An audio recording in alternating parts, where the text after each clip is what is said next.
Ang kangkong ay isang uri ng gulay na karaniwang matatagpuan sa maraming kusina sa buong mundo. Bukod sa kanyang masarap na lasa at madaling paghandaan, mayroon din itong iba't ibang benepisyo sa kalusugan. Narito ang ilan sa mga ito. Mataas sa nutrisyon, ang kangkong ay mayaman sa iba't ibang mahahalagang bitamina at mineral tulad ng bitamina A, bitamina C, bitamina K, folate, potassium, at iron.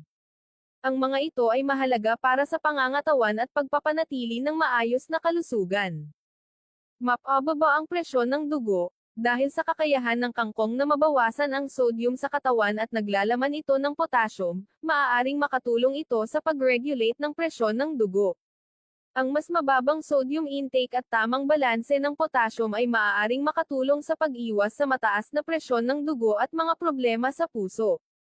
Malusog sa puso, ang kangkong ay mayaman sa bitamina K, isang mahalagang nutriyente na naglalaro ng papel sa pagsipsip ng calcium at pagpapanatili ng malusog na sistema ng dugo.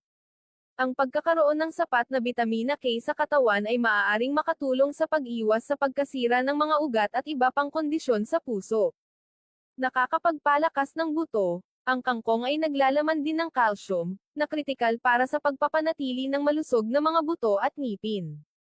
Ang regular na pagkonsumo ng kangkong ay